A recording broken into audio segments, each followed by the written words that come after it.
This story is called A Birthday Wish, and it goes with the 1920 corn and beans feedsack patch of my Putnam County, Tennessee history quilt.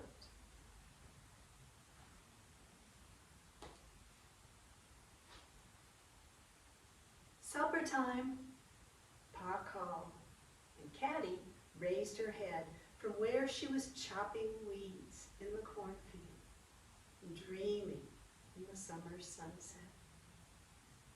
Dreams came easily in the cornfield.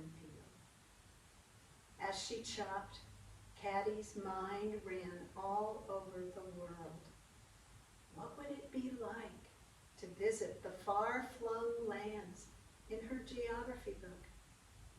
How would it be to go to college in Massachusetts, like her big sister Uni had done? It was June 12th, and Caddy's 12th birthday. But weeds grew regardless of birthdays.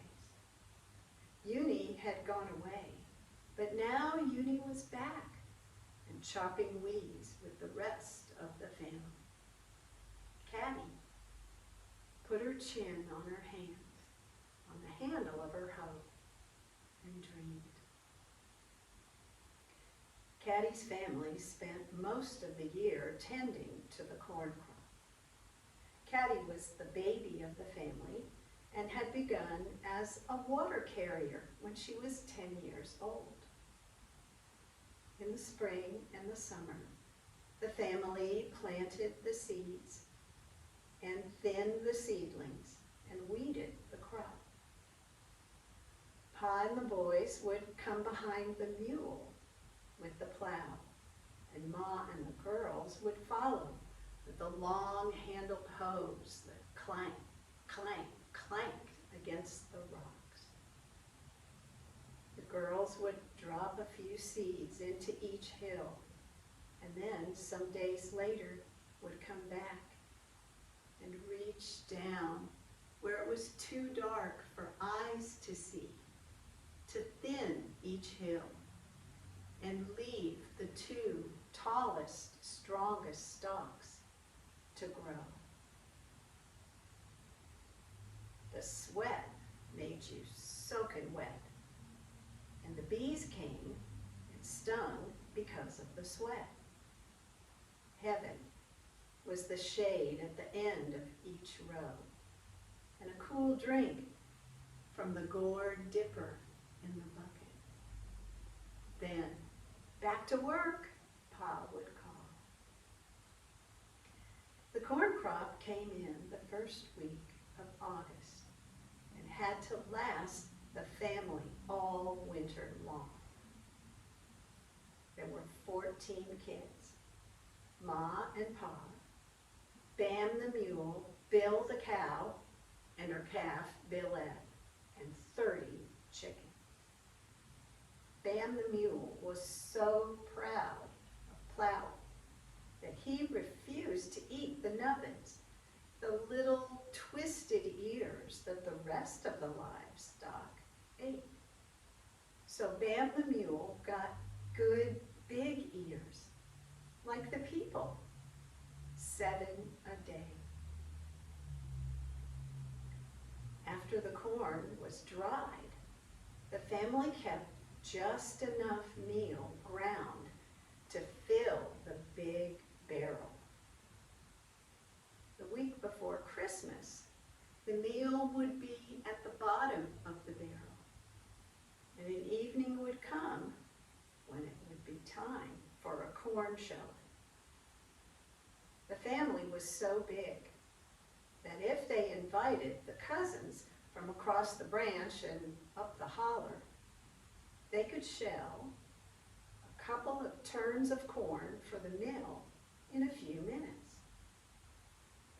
You got kissed if you shelled a red or a speckled ear, and the old folks would let the young folks have a cob fight if the boys agreed to go easy on the girls.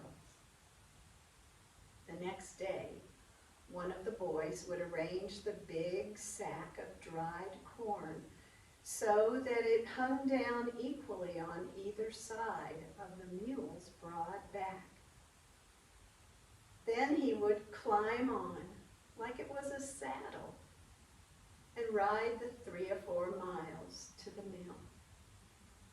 Then there would be meal for bread and meal for mush with sweet cold milk and maybe some sugar. The ka-pound, ka-pound, ka-pound of the wooden dasher in the churn meant that there would be a big round bowl of soft, fresh butter for the mush. Along about spring planting time, the family would have to borrow another turn or 2 of corn from Aunt Mary Jane to tide them over until the August harvest. Supper time, Pa called him again. And Caddy blinked and stopped dreaming. Caddy shouldered her hoe and followed her sisters out of the cornfield. She stopped in the green doorway between 2 hills at the end of a row. The summer sunset slanted right into her eyes. She reached out and grasped the corn stalks on either side of her and felt them sway and stretch with life. Today is my birthday, declared Caddy, and I am standing in the strong green corn. One day, I will ride in an automobile, vowed Caddy.